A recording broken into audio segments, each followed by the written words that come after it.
Hi, welcome to my channel again. Thank you for watching me again here.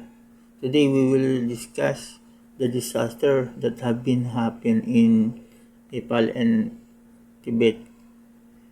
I saw the news from BBC, so we will read it and we will discuss it. So, by the way, I am not a professional journalist.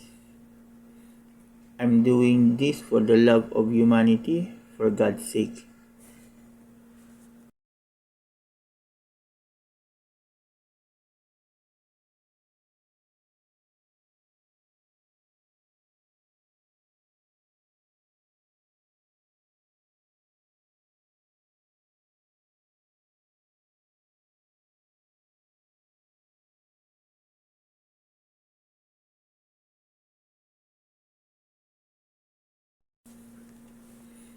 Okay guys, let's do this. Ito yung yung balita sa BBC. Basahin natin ha. Ito.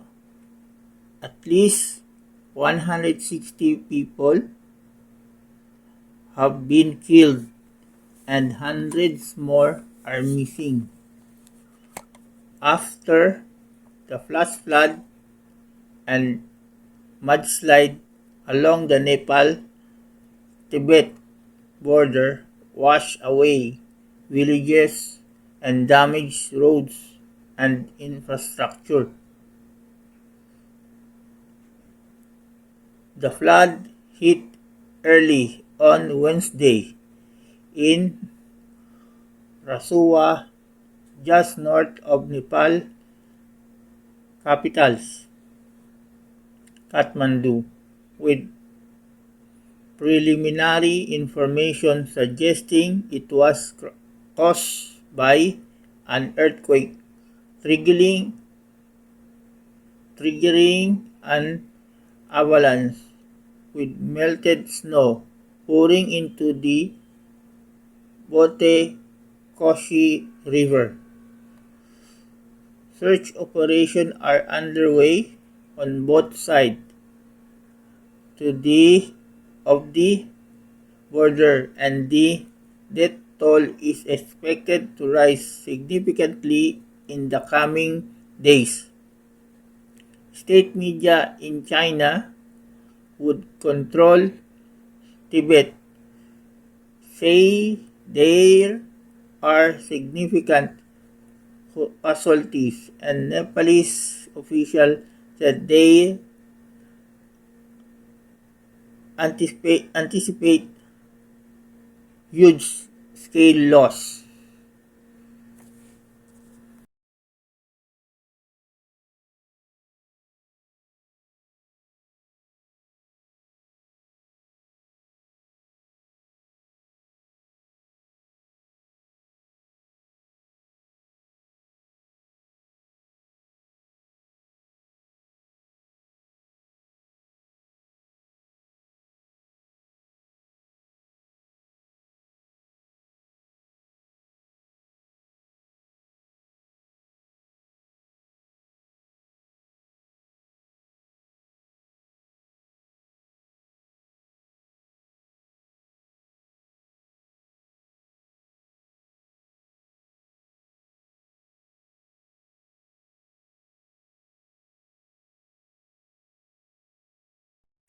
About 40 seconds in the clip, the weight of the flashlight rips the bridge of its supports and carries it swift downriver. A few seconds later, several buildings also collapse. The second verified video, filmed from the same location, shows the devastating aftermath. The river level has risen significantly. Trees and many buildings visible in the earlier video have been ripped away. A new video film from inside a bus in Trishuli shows dozens of people trying to flee as a flash flood surges down the valley. The verified video shows floodwaters rapidly swelling and speeding down the river as many attempt to flee on foot, map and other vehicles. Passengers can be heard crying out in alarm on board as the bus drivers along the road which follows the river.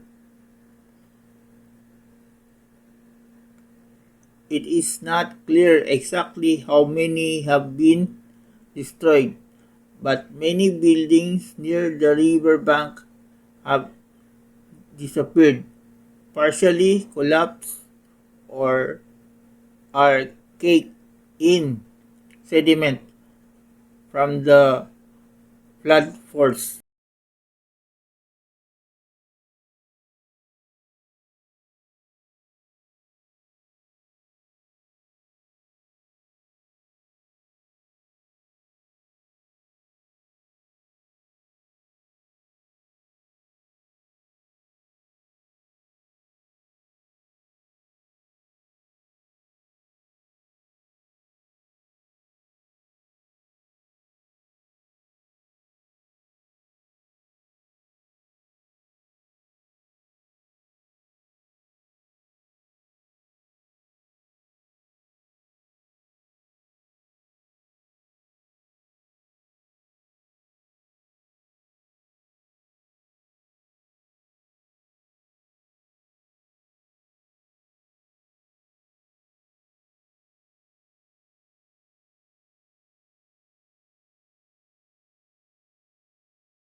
The ages of the missing British citizen range from 13 to 65 according to travel logs shared with PA news agency. Several areas downstream of the Bote Koshi River, which flows from Tibet to Nepal, are on high alert, and roads, communication, and power in the region have been disrupted. The authorities say the main road of Kathmandu is closed. Verified videos from Nepal show a bridge being swept away and multi-story building collapse by the force of flood waters, as well as a town with many buildings destroyed. BBC Verified has located the clips to the town of Trishuli Bazar area of Nawakut district in Bagmati province, about 25 kilometers 16 miles to the northwest of Kathmandu.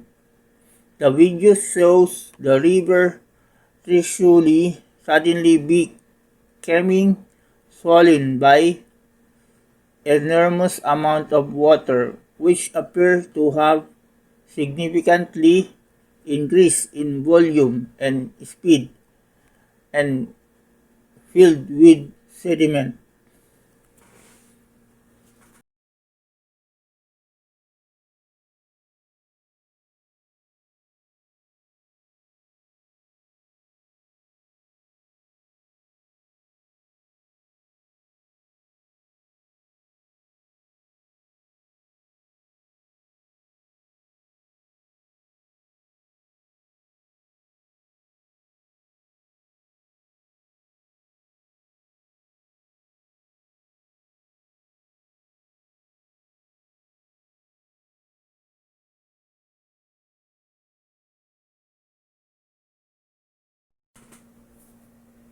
Officials said work was underway to establish the whereabouts of 579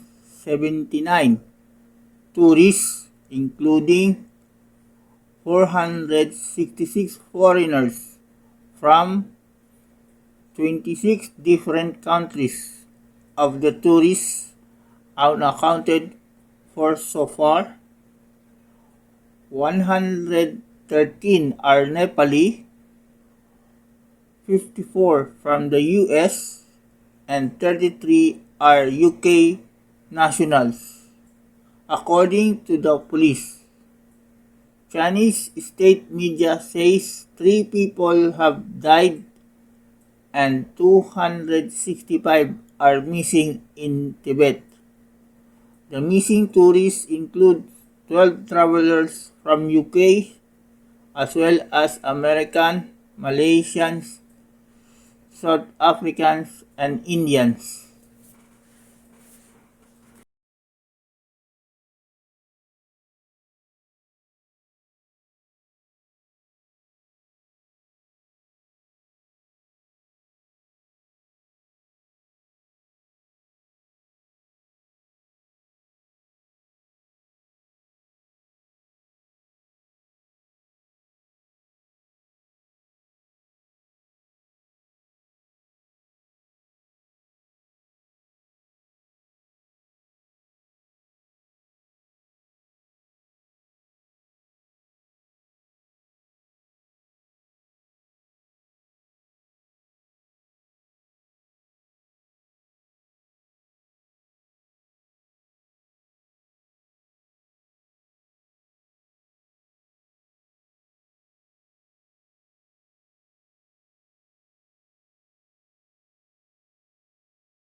Alpine Eco Trek, which offers guided tours and expeditions in Nepal, confirms that 12 British nationals on its tour across the Nepal-Tibet border were missing.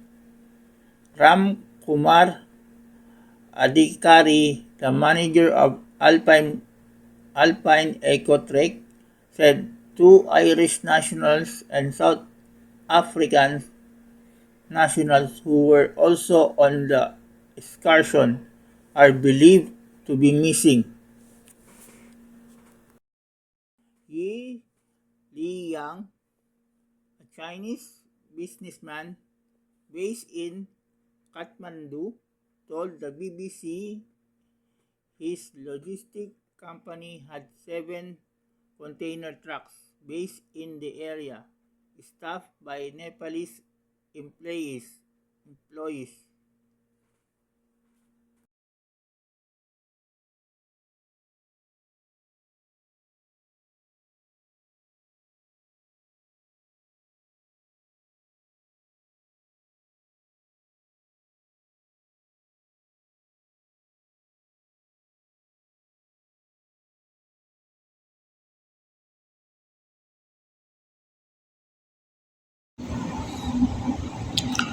Ito ngayon ang bagong karagdagan sa balita tungkol sa Nepal at Tibet.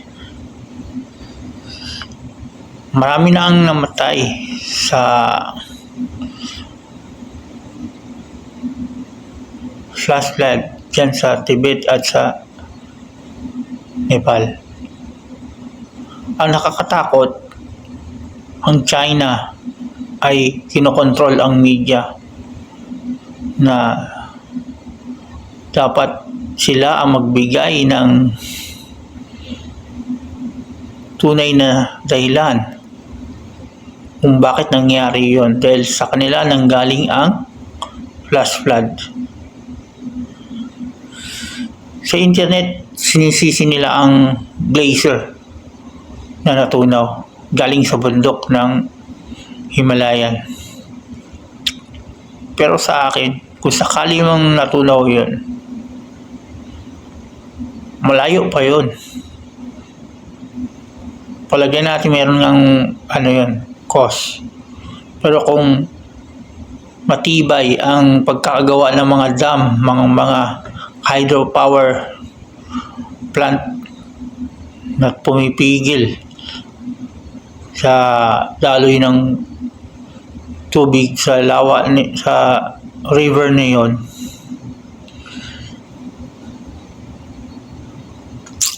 Hindi sana magkakaroon ganito. Lumakas ang daloy ng tubig dahil sa dam. Nasira ang mga dam. Okay? Ito lang pinaka nakakatakot. Ang paggawa ng dam ay hindi maganda siguro. Kasi kung matibay yan, hindi yun siya masisira agad-agad. Diba? So, ang media ay kinokontrol ang China ngayon. Siyempre, China yan. Ayaw nila masisi na sa kanila nang galing ang problema. So, ngayon, ipagdasal na lang natin sila. Nawa makonsensya sila sa ginawa nila. So, weak yung building structure nila. Kaya yun bumigay, sigurado ako. Kung alam ang dahilan nun, malaking pananagutan ng China dito. Dahil catastrophic tong nangyaring ito. Sa kanila nag-umpisa ang mga flash flood na nangyari. Okay? Dahil sila ang gumagawa ng dam ng marami. Maaring napuno yung dam at nagpakawala sila ng tubig dahil hindi na nila kaya. Ayaw nila sabihin kung ano pang nangyari, na tunay na nangyari sa dahilan na ito. Kinokontrol ng China ang media, kaya ganyan. Blackout lahat sila. Ayaw malaman ng China ang katotohanan. Ayaw ipaalam ng China ang katotohanan sa buong mundo na sila ang may kasalanan. So well, ito lang masasabi ko. Ngayon, pwede na tayo mag-move on muna para ipagdasal silang lahat. Sana makaahon sila ng maayos. At nakikiramay ako sa mga nawalan. Yun lang. Maraming salamat sa pagdalaw sa channel ko na ito. Mag-subscribe po kayo. Please like, comment down below all your thoughts. Muli, nakikiramay ako sa mga nawalan. Maraming salamat po.